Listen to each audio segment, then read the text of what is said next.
Behind every locked door is a story waiting to be uncovered. This is Hidden Killers with Tony Bruschi, featuring psychotherapist and author Shavaun Scott. The case against Susan Smith, it's one that's now 30 years old. That is hard to believe. Susan Smith, a South Carolina woman who claimed that her two young sons had been kidnapped during a carjacking, and the nation at that time watching, searching, pleading. This is pre-social media. This is 1994, to find these children alive. Then, about 9 days later, Smith confessed that she drowned her kids in the car, in the lake with them in it. Sentenced to life in prison without the possibility of parole, or with the possibility of parole after 30 years. That's where we are today. At the time, everyone's shocked by this, that, oh my God, 30 years she could get out. Maybe she'll be dead by then. Well, she's not. She's not. She's still over there and ready to go. Joining me to discuss, Shavaun Scott, psychotherapist and author. Before we get into whether it's right or wrong that she could possibly get parole, let's talk about what actually happened here in this case. What do we understand drove Susan Smith to take this horrible step of drowning her kids in the vehicle? Yeah, what an awful way for those little kids to die. I mean, I can't imagine their last moments. Yeah. Just horrible. What would drive a person to do that? Mothers who kill their children, there are several hundred cases a year in the U.S. Most of the time, they're psychotic and they think they're doing the right thing. I think back to the Andrea Yates case in 2001 in Texas, drowned her 5 kids in the bathtub, which was horrendous, again, made international news. She was terribly psychotic, and she was having religious delusions and thought she was sending them to heaven and saving their souls and that they would not have a chance without doing that. And she was, initially convicted of murder and appealed, and then was found not guilty or guilty, but insane. And so she is lifelong now in a mental hospital, forensic mental hospital. So she's locked up. That case came to my mind, but clearly Susan Smith was not psychotic. The other case that came to mind was Diane Downs in Oregon in 1983. Also a woman similar to Susan Smith. Diane Downs had been rejected by a man because she had children. And so she made up this story, very similar, about a carjacking. But in this case, she said that the children were shot. And so all 3 of the children were shot. Only one of them died.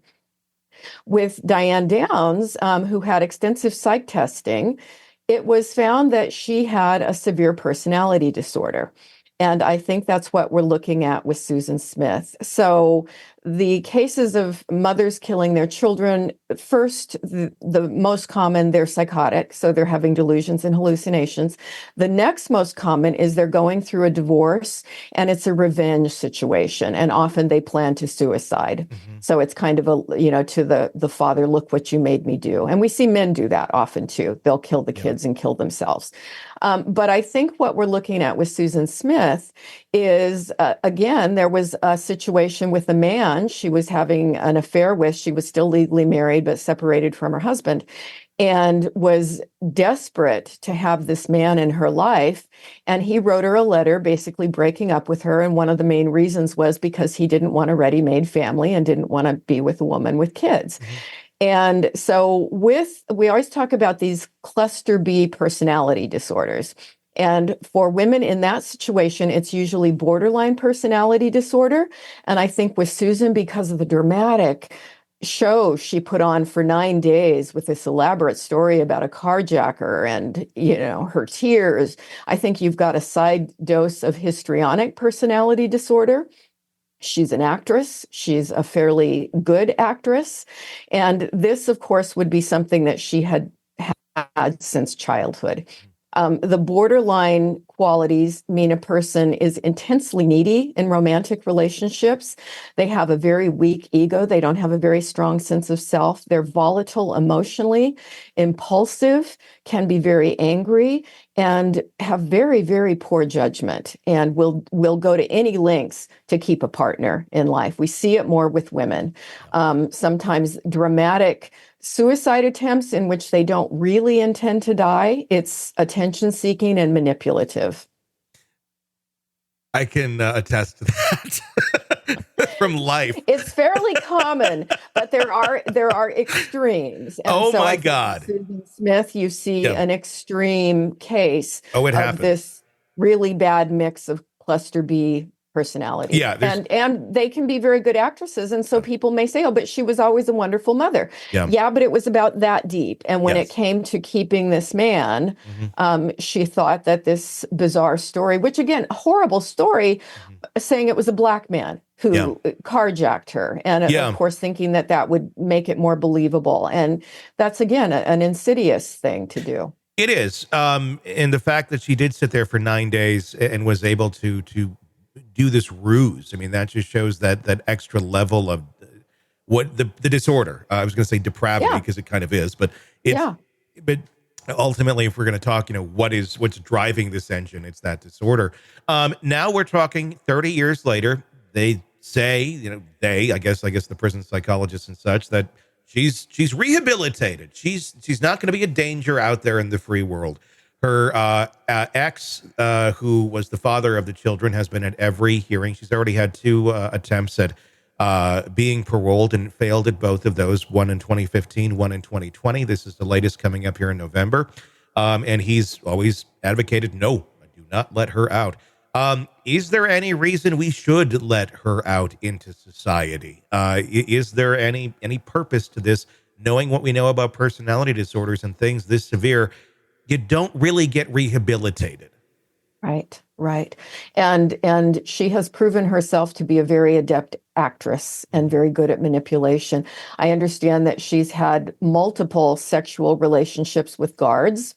Again, you have to wonder what's going on with this lady. And, of course, there are times when guards exploit women, but there are also women who seek out that kind of attention. And that would go with her, what I guess would be her diagnosis, always needing male attention. And so is she really rehabilitated? Is that possible? Would she be a danger at this age? 30 years older, I think she's in her 50s now.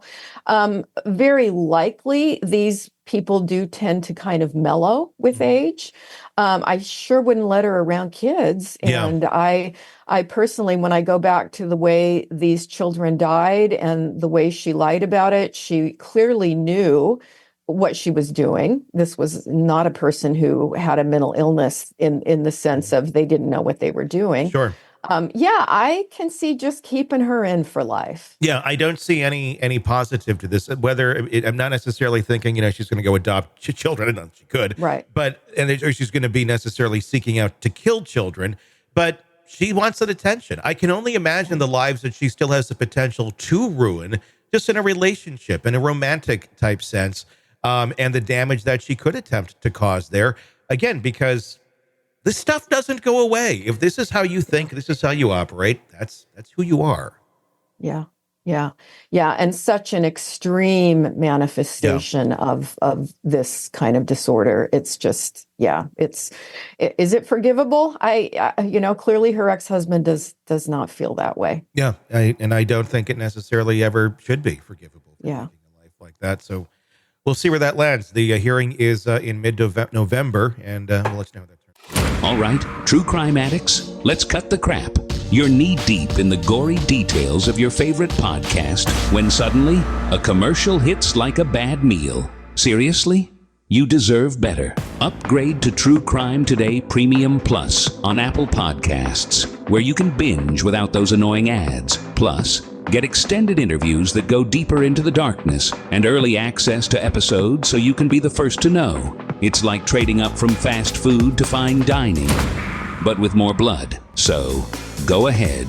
Search for True Crime Today Premium Plus on Apple Podcasts. Subscribe and feast on the good stuff.